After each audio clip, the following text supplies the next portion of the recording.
जय जय श्री राम दोस्तों, मैं हूं आपका दोस्त अहीर सैडो और स्वागत है आपका मेरा फिर से एक मिनी ब्लॉग में। तो इस वक्त सुबह के 4:15 हो रहे हैं और मैं तैयार होने लगता हूं जिम जाने के लिए। और मुंह वगैरह धुलने के बाद अच्छे से फ्रेश अप और रेडी होने के बाद मैं निकल जाता हूं जिम के लिए। इस समय है 4:20 और मैं अपनी द्विचक्र वाहिनी से निकल जाता हूं। और इस समय गांव में लाइट भी नहीं है। और आज मैं आपको बताना चाहूँगा, मेरा मंडल लेवल पर ट्रायल है स्टेट लेवल के लिए रेसलिंग में, जो कि वेट कैटेगरी में है। मेरा वेट 70 kg है। वो वहाँ पर जाकर ही पता चलेगा कि वेट कैटेगरी में है या फिर एज कैटेगरी में है। तो अब यहाँ से हम जिम जाएंगे और जिम का काम ख़त्म करने के बाद हम रेडी होने के बाद डायरेक्ट निकलेंगे स्टेडियम के लिए। तो करीब 4 से 5 किलोमीटर साइकिल चलाने के बाद हम एक ब्रेक लेते हैं और फिर 1 किलोमीटर चलाने के बाद हम पहुंच जाते हैं शहर जिम के लिए। और आज शहर में भी लाइट नहीं आ रही है, तो जाकर मैं जिम खोलता हूं। और जिम खोलने के बाद मैं सभी लाइट्स ऑन करता हूं। शहर में लाइट की दिक्कत थोड़ी ज़्यादा होती है गांव के मुताबिक, ऐसा मेरा मानना है। बाकी अधिकतर मुझसे अच्छा तो शहर वालों को ही पता होगा। और सभी लाइट्स मैं खोलता हूँ और लाइट खोलने के बाद अब मैं स्टार्ट करने वाला हूँ अपना वर्कआउट। और आप अगर हमारे चैनल पर नए हैं तो प्लीज़ हमें सब्सक्राइब करें और अपने भाई को सपोर्ट करें। और अब इस चैनल पर अधिकतर लॉन्ग वीडियोस ही आएंगे, क्योंकि शॉर्ट वीडियोस पर उतने अच्छे रिजल्ट्स भी नहीं आ रहे थे और हम डेली वेज वीडियो अपलोड भी नहीं कर पा रहे थे। तो मैं स्टार्टिंग करता हूँ वर्कआउट की स्ट्रेचिंग के साथ, जो कि बहुत ज़रूरी है कोई भी वर्कआउट या फिर कोई भी गेम या कोई भी स्पोर्ट परफॉर्म करने से पहले। तो मैं स्टार्टिंग करता हूँ कोबरा स्ट्रेच के साथ, जिससे आपकी अपर बॉडी को और एब्स को स्ट्रेचिंग में बहुत ज़्यादा हेल्प मिलती है। और मैं 4 से 5 सेट जो हैं वो स्ट्रेचिंग के परफॉर्म करता हूँ।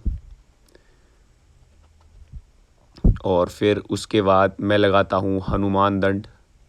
अगर आपकी कमर में पेन रहता है या फिर आपके घर में किसी की कमर में पेन रहता है और अगर वो ये कसरत करने के लायक है, तो हनुमान दंड एक रामबाण का काम करता है कमर दर्द से छुटकारा दिलाने के काम में। और फिर पुलअप लगाने के बाद अब बारी है वर्कआउट स्टार्ट करने की। तो अपने कपड़े निकाल कर मैं स्टार्टिंग कर देता हूँ वर्कआउट की। देखिए, अगर आप वर्कआउट करते हैं तो या तो आप जो कपड़े पहने हैं उन्हें पहने ही रहने दीजिए या फिर आप कपड़े पहले ही निकाल लीजिए। क्योंकि वर्कआउट करने के दौरान जो मसल हमारा गर्म होता है, जिस शेप में गर्म होता है, अगर हम वर्कआउट के बीच में या वर्कआउट के एंड में कपड़े निकालते हैं तो उस पर ठंडी हवा लगती है, जिससे मसल के फ्रीज होने में या फिर मसल की कहीं ना कहीं शेप बिगड़ने में दिक्कत रहती है। और वर्कआउट एंड करने के बाद मैं करता हूँ थोड़ी सी पोजिंग।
और वर्कआउट एंड करने के बाद मैं निकल जाता हूँ घर के लिए। और अब घर जाकर मैं रेडी होकर निकल जाता हूँ स्टेडियम के लिए। और स्टेडियम जाने के लिए मैं यूज़ करता हूँ एक लिफ्ट का, क्योंकि इससे जल्दी भी पहुँचते हैं और पैसे भी बच जाते हैं और मैं पहुँच जाता हूँ रामपुर। और ये हैं कुछ पुराने खंडर या उस ज़माने के महल या चौपालें जो रामपुर में इस समय उपस्थित हैं, जो कि रामपुर के मुगलों और शासकों द्वारा बनवाई गई थी। बहुत ही खूबसूरत हैं ये, पर यहाँ पर बहुत सारी गंदगी है और देख रेख इतनी नहीं होती है यहाँ। और मैं पहुँच जाता हूँ रामपुर जंक्शन पर। ये है हमारा रामपुर रेलवे स्टेशन, जहाँ पर मेरी ट्रेन आने वाली है। और मैं ट्रेन से सफ़र करूँगा, क्योंकि ट्रेन से मैं जा सकता हूँ पैसेंजर में और वहाँ मुझे टिकट की भी ज़रूरत नहीं पड़ेगी और मेरे पैसे भी बचेंगे। लेकिन खेल सारा उल्टा होता है और ट्रेन मेरी मिस हो जाती है 10 मिनट पहले ही, तो मैं आखिरकार पैसे खर्च करने ही पड़ते हैं। और मैं निकलता हूँ बस से, प्राइवेट बस से, जिससे कि मुझे 45 रुपये का चार्ज देना पड़ता है। और ये है कुछ हमारे रामपुर का मुआयना। और मैं इस वक्त बैठा हूँ एक प्राइवेट बस में और इससे मैं डायरेक्ट उतरता हूँ मुरादाबाद। और मुरादाबाद से मैं लेता हूँ एक ऑटो, जो कि मुझे लेके जाता है स्टेडियम तक। और ऑटो में सफ़र करने का एक अलग ही मज़ा है। बस और कार के मुताबिक ऑटो की एक अलग ही फीलिंग है। तो अपने दाढ़ी के बाल सेट करते हुए मैं निकल जाता हूँ स्टेडियम के लिए। और ये ऑटो मुझे छोड़ती है किला पर, और यहाँ से करीब 300 मीटर दूर है मेरा स्टेडियम। धूप निकल आई थी, काफ़ी गर्मी लग रही थी, तो मैंने ट्रैक सूट हटा दिया और गमछा निकाल लिया। और ये है मुरादाबाद में स्टेडियम, नेताजी सुभाष चंद्र बोस स्टेडियम, और इसे कहते हैं सोनकपुर स्टेडियम नाम से भी ये बहुत प्रसिद्ध है।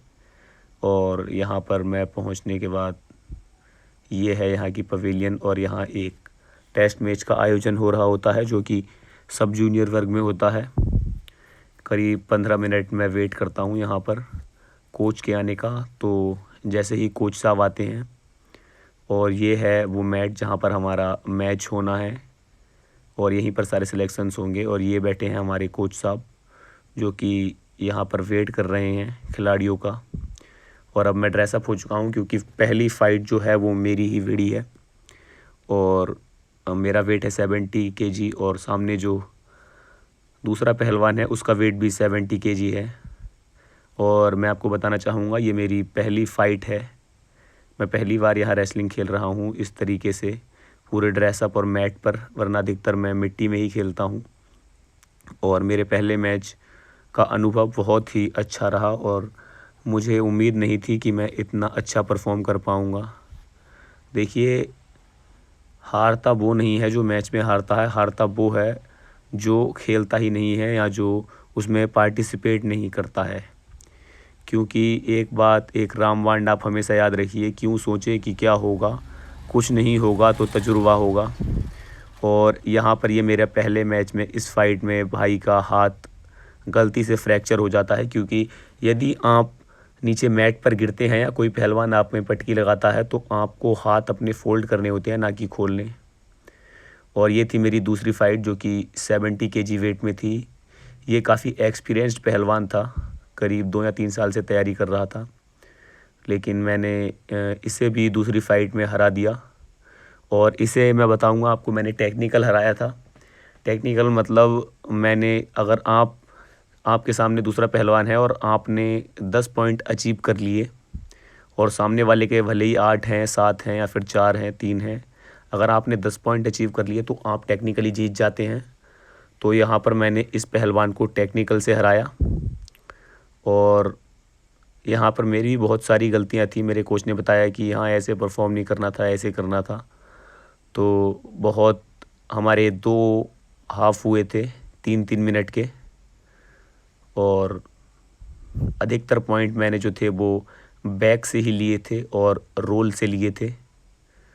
बाकी मैंने कोशिश तो बहुत की थी चित करने की, लेकिन पहलवान थोड़ा फुर्तीला था, तो मुझसे ये चित नहीं हो पाया। और अंततः मैंने फ़ाइट जीती। ये फ़ाइट मैंने जीती थी ये 10-3 के स्कोर से। और फाइट जीतने के बाद अपने सभी चीफ गेस्ट और कोचेस का आशीर्वाद लेने के बाद मैं चयनित हो चुका हूँ अब स्टेट के लिए, और जो कि होने वाला है मिर्ज़ापुर में, लखनऊ। और पूजा करने के बाद अब मैं खाना खाता हूँ। और ये है मेरे साथ का सहपाठी जो कि यहाँ पर ट्रायल देने आया था, इसका भी सिलेक्शन हुआ है। दोनों भाई खाना खाने के बाद, पानी पीने के बाद अब हम अखाड़ा बंद करने वाले हैं। और अखाड़ा बंद करने के बाद अब हम लोग निकलेंगे घर के लिए। तो मुरादाबाद से घर जाने में करीब 2 घंटे का सफ़र तो है ही है। अगर आप बस वगैरह से जाते हैं तो अलग बात है। और अब मैं पकड़ता हूँ ट्रेन फ्री की, जो कि मैं पैसेंजर में आ जाता हूँ। और पैसेंजर का हाल तो बाज़ार से भी बुरा होता है, देख सकते हैं आप, बहुत सारी भीड़ है। और कुछ लोग तो ज़मीन पर ही बैठ जाते हैं, पैरों में ही, बुज़ुर्ग लोग जो होते हैं। और गर्मी से बुरा हाल है, पसीना ही पसीना होता है। और मैं पहुंच जाता हूं घर, बच्चे इंतज़ार में होते हैं। इन्हें ट्यूशन पढ़ाने के बाद मैं यहीं ब्लॉग एंड करता हूं और सो जाता हूं। मैं दिन भर का थका हुआ होता हूं तो आगे नहीं कर पाता हूं। अगर आप हमारे चैनल पर नए हैं तो प्लीज़ अपने भाई को सपोर्ट करें, ज़्यादा से ज़्यादा शेयर करें और ज़रूर से ज़रूर सब्सक्राइब करें। और जो लखनऊ में मेरा फाइनल मैच होगा उसका भी मैं एक ब्लॉग अपलोड करूँगा चैनल पर जल्द से जल्द। बने रहें हमारे चैनल पर और सपोर्ट करें अपने भाई को। धन्यवाद। जय श्री राम।